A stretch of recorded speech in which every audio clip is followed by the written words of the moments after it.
여러분 안녕하십니까? 안전지대 119의 안전지킴이 아나운서 이가입니다. 우리들을 놀라게 하고 슬픔 속으로 빠뜨리는 모든 재난사고들은 우리가 방심하거나 부주의하는 바로 그 순간 곧바로 우리에게 들이닥치는데요.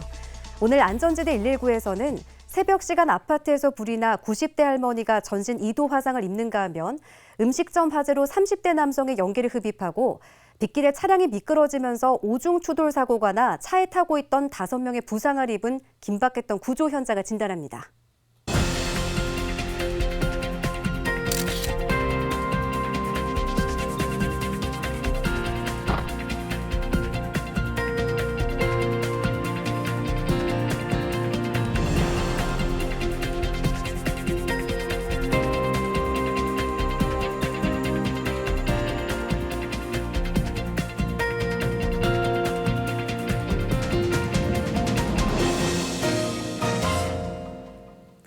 안전지대 119처럼 국민의 안전이 최우선인 전문가를 모셨습니다. 서울시립대 도시방재안전연구소 부소장 이영주 교수님입니다. 교수님 어서 오십시오. 네, 안녕하세요. 네, 교수님 이번에도 많은 화재 사고들이 잇따랐는데요. 아파트 화재 사고에 대해서 또 한 번 짚어봐야 할 것 같습니다. 네, 그렇습니다. 날씨가 추워지면서 아파트 화재나 주택 화재가 더 많아지고 있는데요. 아파트는 많은 사람들이 모여 살다 보니 불이 나면 단독주택보다 더 위험해질 수밖에 없습니다. 네. 그동안 여러 번 말씀을 드렸는데요. 아파트 화재 대처법을 또 한 번 짚어봐야겠습니다. 새벽 1시 38분 서울 노원구 덕릉로에 있는 아파트에서 불이 났습니다. 새벽 시간 갑작스러운 화재로 아파트 주민들이 놀라 대피하는 소동이 벌어졌는데요. 이 사고로 90대 할머니가 전신 2도 화상을 입고 병원으로 급히 옮겨졌습니다. 모두가 잠들었을 시간에 일어난 화재로 대피조차 쉽지 않았지만 119 소방대원들의 신속한 대처로 큰 피해는 없었습니다. 경찰과 소방당국은 아파트 1층 거실에서 불이 시작된 것으로 보고 정확한 화재 원인을 조사 중입니다. 밤 9시 34분 서울 영등포구에 있는 3층짜리 상가에서 화재가 발생했습니다. 건물 옥상에서 시뻘건 불길이 쉴 새 없이 치솟고 있는데요. 에어컨 실외기 옆 쓰레기에 불이 붙어 벽체 안쪽까지 확대되고 있는 상황입니다. 긴급 출동한 소방대원이 호수를 계속 쏘아대며 화재 진압을 하고 있는데요. 다행히 인명피해 없이 10분 만에 잔불까지 완전히 잡았습니다. 화재 발생의 위험이 높은 건조한 계절인 만큼 혹시 화재 위험성에 노출돼 있는 곳은 없는지 불의 입장에서 주변을 세심하게 돌아보는 안전지혜가 필요하겠습니다.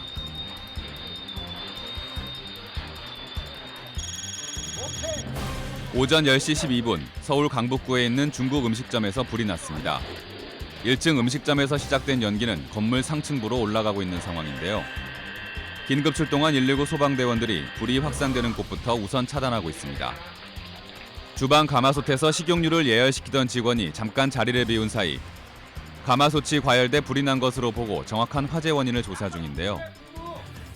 이 사고로 30대 남성이 연기를 흡입해 인근 병원으로 옮겨졌습니다. 네, 아파트 화재 영상을 봤는데요. 새벽 시간인데도 주민들이 차분히 대피를 해서 정말 다행입니다. 또 몇몇 분들은 이렇게 얼굴에 수건을 대고 건물 밖으로 대피하는 모습을 봤는데요. 이거 올바른 화재 대피법 맞는 거죠? 네, 일단 건물 내에서 화재로 인한 인명피해는 연기에 의한 질식이 대부분입니다. 네. 따라서 대피 시에 연기를 마시지 않는 것, 이것이 굉장히 중요한데요. 젖은 수건으로 코와 입을 막고 대피하는 것, 아주 좋은 방법입니다. 네. 또 고층 아파트에서 불이 났을 경우에 모든 분들이 이제는 잘 아실 거라고 생각이 되는데요. 엘리베이터는 절대 이용해서는 안 됩니다. 갇히는 사고와 함께 또 연기가 이동하는 통로가 될 수 있어서 위험하기 때문입니다. 네. 또 제 생각에는 높은 건물이나 고층 아파트에서 불이 나면은 뛰어내릴 수 없다는 생각에 이게 심리적으로도 공포에 휩싸일 것 같아요. 네, 고층 아파트에서 불이 났을 경우에 겁부터 먹게 되면 상황 판단 능력마저 마비가 돼서 네. 더더욱 큰 위험에 처할 수도 있는데요. 절대 그럴 필요 없고요. 그럴수록 차분하게 행동하셔야 살 수 있습니다. 네. 또 잘 알아두셔야 될 것이 엘리베이터 탑승하는 문제인데요. 화재 시에 엘리베이터를 타고 대피해서는 절대 안 됩니다. 타는 순간 그 안에 갇힐 수도 있고요. 네. 또 화재나 연기가 타고 올라가는 이동하는 통로가 될 수 있기 때문에 정말 조심하셔야 됩니다. 그리고 아파트 비상구 문 앞은 평소에도 깨끗하게 항상 치워두셔야 되고요. 또 화재 시에 긴급하게 대피를 위해서 방화문의 자물통은 채우지 말고 평소에는 닫힌 상태로 유지를 하는 것이 중요합니다. 교수님, 그런데 저희 아파트에도 보면은 앞에 자전거 같은 물건을 두고 방화문을 닫지 않고 열어놓는 경우가 참 많거든요. 이렇게 닫아둬야 되는 이유는 뭔가요? 네. 방화문은 최소 1시간 이상 불에 견딜 수 있는 성능을 갖추고 있거든요. 그렇기 때문에 잘 닫혀 있기만 한다면 불이나 연기가 확산되는 것을 어느 정도 차단할 수가 있습니다. 갑자기 불이 났을 때 불길 확산을 막기 위한 대처법입니다. 단순한 문이 아니었군요. 이 불이 났을 때 우왕좌왕하지 않고 정신만 바짝 차려서 행동한다면 충분히 잘 대피할 수 있겠는데요. 자, 그렇다면 교수님, 많은 사람들이 모여 살기 때문에 더욱 조심해야 할 이 아파트 가정에서의 지침들, 어떤 것들이 있을까요? 네. 우선 화재 시에 초기 진화를 위해서는요, 각 집마다 당연히 소화기를 비치해 두는 것이 중요하겠죠. 네. 또 그리고 전기로 인한 화재도 굉장히 많이 일어나기 때문에요. 전격 전압, 또 전격 전류에 맞는 가전제품을 사용하셔야 되고요. 또 콘센트는 동시에 너무 많이 꽂지 않고 사용하시는 것이 좋습니다. 그리고 또 각 가정마다 누전 차단기가 있는데요. 이런 것들도 항상 점검해 보셔야 됩니다. 네. 어느 집이나 누전 차단기는 있지만 그냥 집 어딘가 누전 차단기가 붙어 있겠거니 하고 별로 신경 안 쓰고 살거든요. 이런 누전 차단기도 점검이 필요한가요? 네, 당연히 필요하죠. 누전 차단기의 스위치가 잘 작동하는지는요, 한 달에 한 번 정도 스위치를 꼭 점검하셔야 되고요. 네. 또 가스 밸브도 월 1회 점검을 해야 되고요. 또 보일러실 주변에는 불이 붙을 수 있는 물건들은 쌓아두지 않도록 항상 관리를 잘 하셔야 됩니다. 또 비상계단이 어디에 있는지도 평소에 좀 잘 이렇게 살펴보시고 알아두셔야 되고요. 또 비상구라든지 대피 공간에는 물건들이 쌓여 있지 않도록 해야 됩니다. 갑작스러운 화재 시에 대피가 방해가 되기 때문인데요. 이 정도만 신경 쓰시고 안전한 습관을 들이고 사신다면 내 집의 화재 걱정은 어느 정도 벗어나실 수 있겠습니다. 또 아파트나 주택은 많은 사람들이 모여 사는 만큼 화재 시 큰 인명피해가 발생될 수도 있기 때문에 각별히 주의하셔야 한다는 것 몇 번이고 강조해서 말씀을 드렸는데요. 한순간도 경각심을 늦춰서는 안 되겠습니다. 네, 맞습니다. 가장 아늑하고 편안한 공간, 집안에서의 화재로부터 안전하려면 올바른 안전 습관 꼭 몸에 배도록 생활하시는 거 잊지 마시기 바랍니다. 우리 집과 우리 이웃이 안전하기 위한 안전 습관, 오늘부터 당장 실천하시기 바랍니다. 밤 9시 1분 서울 관악구 신림로 일대가 사고 차량으로 뒤엉켜 있습니다. 신정교 방향으로 진행하던 택시와 승용차 넉 대가 빗길에 미끄러지면서 오중 추돌 사고가 발생했는데요. 이 사고로 차에 타고 있던 5명이 크고 작은 부상을 입고 병원으로 옮겨졌습니다. 경찰은 단순 빗길 미끄러짐 사고인지 사고 경위를 위해 정밀 조사 중입니다. 오후 1시 36분 서울 마포구 상암동 아파트 단지 도로에 형체를 알아볼 수 없게 타버린 승용차 한 대가 서 있습니다. 주행 중이던 승용차 엔진룸에서 갑자기 불꽃이 일며 차가 전소된 상황인데요. 다행히 인명피해는 발생하지 않았습니다. 하마터면 큰 피해로 이어질 뻔한 아찔한 차량 화재 현장인데요. 건조한 계절 겨울철 차량 관리에 더욱 세심한 주의가 필요합니다. 새벽 1시 3분 서울 용산구 이태원로에서 사고가 발생했습니다. 신호 대기 중이던 택시를 유턴하던 택시가 들이받은 사고인데요. 이 사고로 택시에 타고 있던 5명이 다쳐 병원으로 급히 옮겨졌습니다. 경찰이 정확한 사고 경위를 조사 중인데요. 빗길 교통사고, 방심하는 순간 인명사고로까지 이어질 수 있습니다. 안전운전에 만전을 기해야겠습니다. 네, 무심코 달리는 도로에서 잠깐 방심하다가 또는 이 정도는 괜찮겠지 하고 방심하다가 사고로 이어지는 경우가 많은데요. 교수님, 영상을 보니까 늦가을에 비가 많이 와서 그런지 이번에는 빗길 교통사고가 많았어요. 네. 빗길 운전 무엇이 위험한지 짚어주세요. 빗길 운전은 평소보다 사고가 많은 것으로 이렇게 집계가 되고 있는데요. 네. 그 이유는 일단 비가 오면 차 앞 유리창에 떨어진 빗물 때문에 시야가 좁아지고 흐려지고 또 차선도 잘 안 보이고 또 운전하는데 여러모로 제약이 있게 되거든요. 또 수막 현상에 의해서 대형 사고로 발생할 수 있기 때문에 조심 운전하셔야 되겠습니다. 그 수막 현상 많이 들어봐서는 어렴풋이 알 것도 같은데 정확하게 한번 짚어주세요. 네, 수막 현상 이렇게 이 단어 많이 들어보셨는데요. 네. 수막 현상이란 물에 젖은 도로를 고속으로 달릴 때 타이어가 도로 바닥과 딱 맞춰서 이렇게 접촉되지 않고요. 자동차가 엷은 물막 위를 떠 있는 상태라고 보시면 되겠는데요. 따라서 얼음판 위처럼 조종이 불가능한 상태가 되는 것을 말하는데요. 네. 자동차가 물에 덮인 도로를 고속으로 조용할 때는 핸들을 조종하기 힘든 위험한 상태가 되는 것을 말합니다.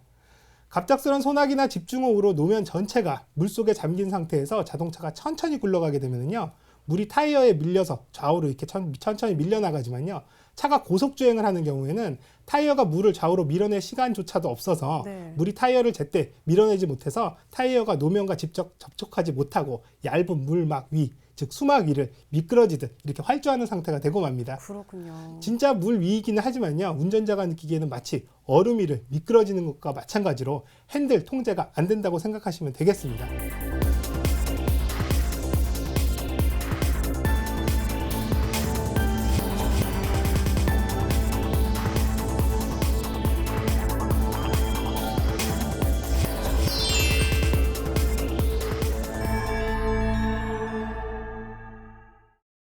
생각만 해도 아찔한 그런 위험한 운전 상황이 되는 것이죠. 네, 이 교수님의 여러 말씀을 듣고 보니까 감속 운전밖에 답이 없겠는데요. 이 수막 현상의 위험한 빗길 안전운전법 좀 알려주세요. 네. 도로교통법에 따르면요, 빗길 운행 시에 규정 속도보다 약 20% 정도 감속 운행을 하도록 명시가 되어 있는데요. 네. 실제 도로에서는 잘 지켜지지 않는 것이 대부분입니다. 비 오는 날 운전이 맑은 날 운전보다 사고의 위험이 높을 뿐 아니라요, 사망사고로 이어지는 비율도 훨씬 높기 때문에 이렇게 조심하셔야 되는데요. 네. 역시 무조건 감속운전, 또 감속운전 하셔야 되겠습니다. 또 평상시에 차량 관리를 하는 습관을 들이는 것도 굉장히 중요한데요. 빗길 운전을 안전하게 운전하기 위해서는요, 타이어의 마모 상태 이런 것들도 꼭 확인하셔야 되겠습니다. 네. 그리고 또 와이퍼라든지 차량용 습기 제거제 이런 것들도 수시로 확인하셔서 빗길 안전 운행하시기 바랍니다. 네, 나뿐만 아니라 타인의 목숨까지도 동시에 앗아갈 수 있는 빗길 교통사고. 안전운행 습관과 세밀한 차량 관리 노력이 위기 때는 내 생명을 지켜준다는 사실 절대 잊어서는 안 되겠습니다. 아침 9시 21분 서울 중구 퇴계로에 있는 신축 공사장 지하 2층 바닥에 남성이 쓰러져 있습니다. 구급대원들이 급히 심폐소생술을 해보지만 의식을 차리지 못합니다. 3층에서 벽돌을 나르던 50대 근로자가 엘리베이터 설치를 위해 뜯어둔 빈 공간으로 떨어진 사고인데요. 경찰은 사고를 당한 남성이 작업 중에 발을 헛디뎌 추락한 것으로 보고 공사 현장 안전설비 유무 등 다방면으로 사고 원인을 조사 중입니다. 아침 7시 33분 서울 종로구 창경공로에 차량 한 대가 가로수를 들이받고 인도로 올라가 있습니다. 운전석 쪽이 심하게 찌그러진 것으로 보아 인명구조가 시급해 보이는데요. 119 구조대원은 조수석 쪽으로 들어가 차에 갇혀있는 운전자를 조심스럽게 구조해냅니다. 이 사고로 40대 운전자가 옆구리를 다쳐 병원으로 옮겨졌는데요. 경찰은 차량이 갑자기 가로수를 들이받은 원인을 찾기 위해 다방면으로 조사를 벌이고 있습니다.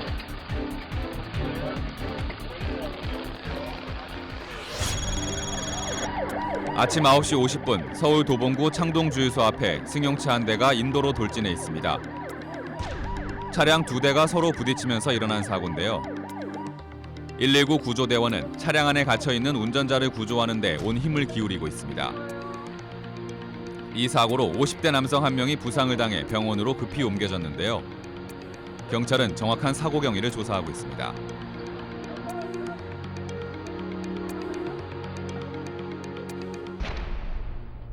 네, 안타까운 사고가 또 일어났습니다. 공사장에서 일하던 근로자가 추락해 사망했는데요. 교수님, 이 공사장 사고 왜 이렇게 끊이지 않는 걸까요? 네, 사망 사고를 보니까 참 안타까운데요. 네. 이렇게 크고 작은 사고가 많이 일어나는 곳, 이것이 공사 현장인데요. 공사장 추락 사고를 예방하기 위해서는요, 견고한 작업 발판의 확보, 또 안전난간이나 안전대, 또 추락 방지망 등이 반드시 설치돼 있어야 됩니다. 이번에도 엘리베이터를 만들려고 공간을 뚫어놓은 곳으로 사람이 떨어져서 사고가 난 것으로 이렇게 보여지는데요. 네. 안전방호 조치 반드시 설치되고 또 유지돼야 됩니다. 또한 미끄러짐 방지를 위해서 안전화, 또 안전모의 착용은 필수고요. 또한 추락사고가 나지 않도록 공사장에서의 철저한 관리 감독을 해야 되겠습니다. 네, 이 안전불감증은 어디에서도 예외가 없는데요. 공사장에서 일하시는 분들은 각자 소중한 생명을 지키기 위해서는 꼭 안전수칙을 지키고 또 공사장 관계자들은 현장 안전관리를 철저히 해야 한다는 점 간과해서는 절대 안 되겠습니다. 빨리보다는 안전하게가 중요합니다. 조심은 안심으로 결실 맺는다는 사실 한순간도 잊지 마셔야겠습니다.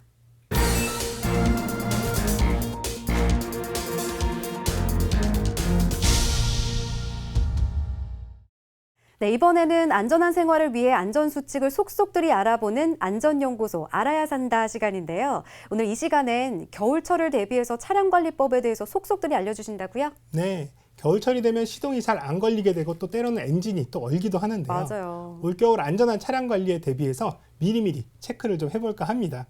우선 냉각수가 얼지 않게 해주는 부동액이 굉장히 중요합니다. 맞아요. 교수님, 이 부동액은 부품이 부식되는 것을 방지해주는 역할을 한다고 들었거든요. 그래서 겨울철에 가장 먼저 신경 써야 되는 부분 아닌가요? 네, 맞습니다. 아주 잘 알고 계신데요. 네. 냉각수가 얼지 않게 하고 또 부품이 부식되는 것을 막아주는 이 부동액은요, 냉각수와 5대5 비율로 맞춰주시는 것이 가장 좋다고 합니다. 네. 그리고 자동차 출발 시에 많은 분들이 놓칠 수 있는 부분인데요. 겨울철에는 차를 충분히 예열을 한 후에 자동차를 출발시켜야 되는데요. 예열을 충분히 하지 않으면 엔진에 무리가 가기 때문입니다. 맞아요. 이 겨울철에 차가 망가지는 이유 중 하나가 바로 예열 없이 차를 몰고 다녀서 그렇다고 하던데 맞는 말인가요? 네, 그렇습니다. 겨울철에는 시동을 건 후에요. 네. 약 2분에서 5분 정도 예열을 시키고 나서 자동차를 출발시켜야 됩니다. 그리고 또 워셔액은 반드시 사계절용으로 사용하시길 바라는데요. 가끔 워셔액이 얼어버리는 이런 상황도 발생하기 때문입니다. 네. 또 타이어는 겨울용 타이어로 따로 사용하시는 것이 좋겠고요. 또 공기압 체크도 세심하게 하셔야 됩니다. 온도 변화가 큰 여름과 겨울철에는 타이어의 공기압 변화가 굉장히 심한데요. 네. 겨울철에는 공기가 수축돼서 공기압이 낮아지기 때문에 눈길에서 사고가 날 수 있는 확률이 있습니다. 그래서 꼭 확인하셔야 됩니다. 그래서 타이어 공기압은 평상시보다 약 10% 정도 더 넣는 것이 좋다고 합니다. 그리고 또 중요한 것이 또 하나 있는데요. 배터리의 전압 점검입니다. 네. 기온이 내려가면 배터리의 전압이 낮아져서 시동이 걸리지 않을 수도 있는데요. 따라서 주차 시에는 가급적 실내에 하시고요. 5개에 주차하게 되는 경우에는 햇볕이 잘 드는 곳에 주차하시는 것이 좋습니다. 네. 또 운행 후에 바로 시동을 끄지 말고 1, 2분 정도 후에 시동을 꺼서 배터리를 충전할 수 있도록 하고요. 또 장시간 주차 시에는 내비게이션이라든지 블랙박스의 전원을 분리해 놓는 것도 좋습니다. 네. 이 정도만 체크하셔도 겨울철에 안전하게 운전하실 수 있을 것 같네요. 네, 안전연구소 알아야 산다. 오늘은 겨울철 차량관리법에 대해서 알아봤는데요. 다시 한번 복습하는 이영주 교수님의 안전 요점 정리입니다.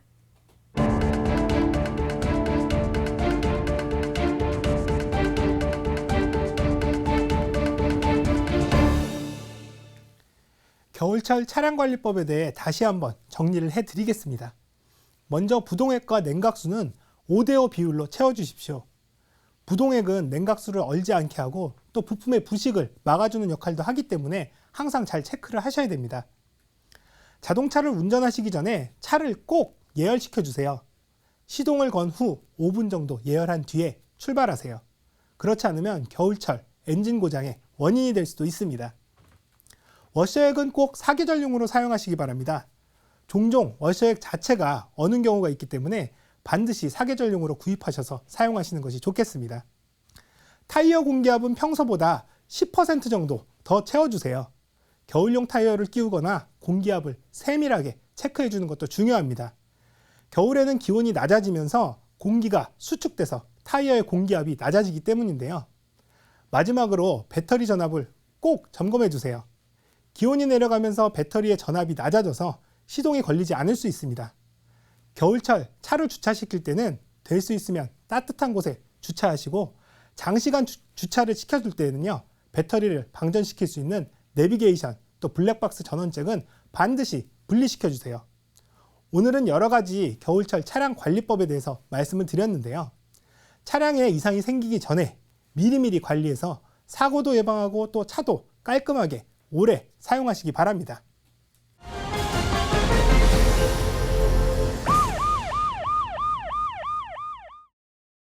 이번 순서 역시 안전에 꼭 필요한 사고 복귀 시간인데요. 교통사고 없는 대한민국이 되길 바라는 의미에서 되짚어보는 사고의 순간들. 그 위기의 순간에서 안전지혜를 다시 찾아보는 블랙박스 속으로 지금 들어갑니다.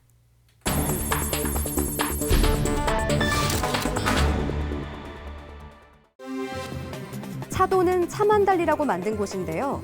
근데 저게 뭐죠? 무단횡단 전동 휠체어인데요. 바퀴 달렸다고 무조건 도로로 들어오시면 절대 안 됩니다.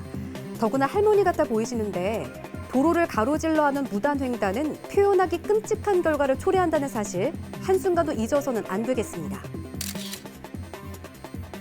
앞이 잘 안 보이는 밤 도로입니다. 무단횡단하는 취객 피하려다 전복되는 자동차. 사람을 앉혀서 천만다행이지만 뒤집힌 자동차 운전자는 생명이 위태로울 수 있습니다. 대수롭지 않게 행한 무단횡단이 불러온 참혹한 결과입니다. 무단횡단하는 어린이 위험해요.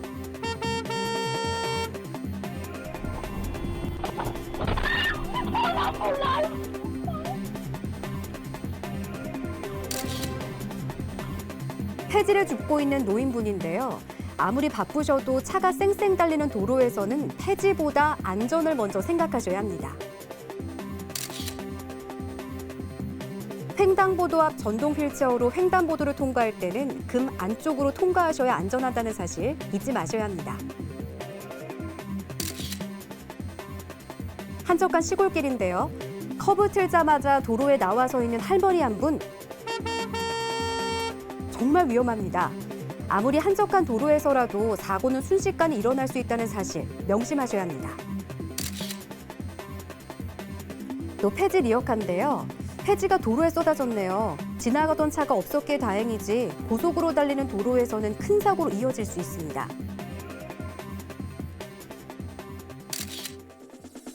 이번에는 막무가내로 운전하는 자전거인데요.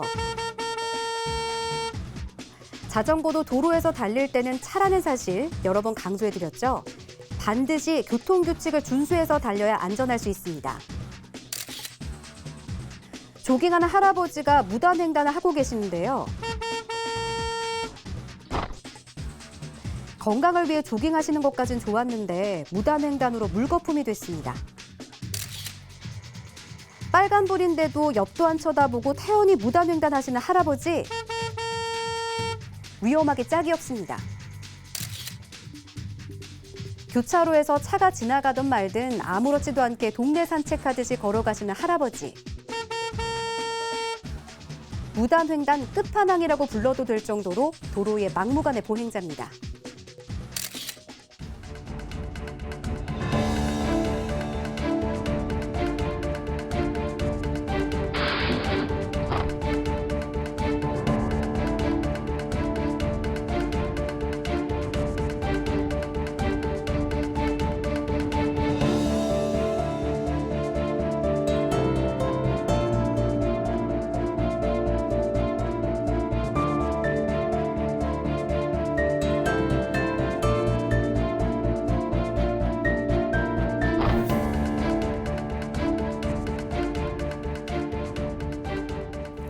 무단횡단은 언제나 위험하고 끔찍한데요.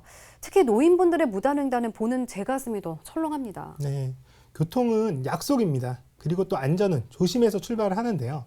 무단횡단은 도로상의 범법자라고까지 말해도 무방할 정도로 절대 해서는 안 되는 위험한 행동입니다. 네. 더구나 우리 어르신들은 걷기가 좀 멀다고 무단횡단을 너무 쉽게 생각하시는 경우들이 많은데요. 자동차 입장에서 보면 노인인지 이런 구분이 잘 안 가기 때문에요. 위험하기는 마찬가지입니다. 도로에서는 특히 무단횡단에 대해서 경로 우대 같은 건 없다는 것, 이건 반드시 명심하시고요. 좀 멀더라도 반드시 안전한 횡단보도를 통해서 오가시길 부탁드립니다. 한겨울 추위보다 더 무서워해야 할 것이 바로 쌩쌩 달리는 자동차라는 사실, 우리 어르신들은 물론이고 누구든지 한순간도 잊으시면 안 되겠습니다. 네, 여러분의 안전생활에 도움이 되는 알짜 정보를 알려드리는 시간이죠? 네, 하나도 놓치지 마시고요. 수첩에 메모해 두시기 바랍니다.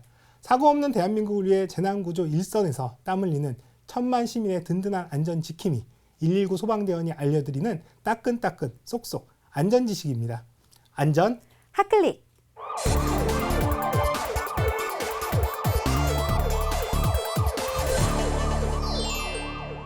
안개가 자욱히 낀 길을 운전해 가는 것은 시야 확보가 잘 되지 않아 매우 위험합니다.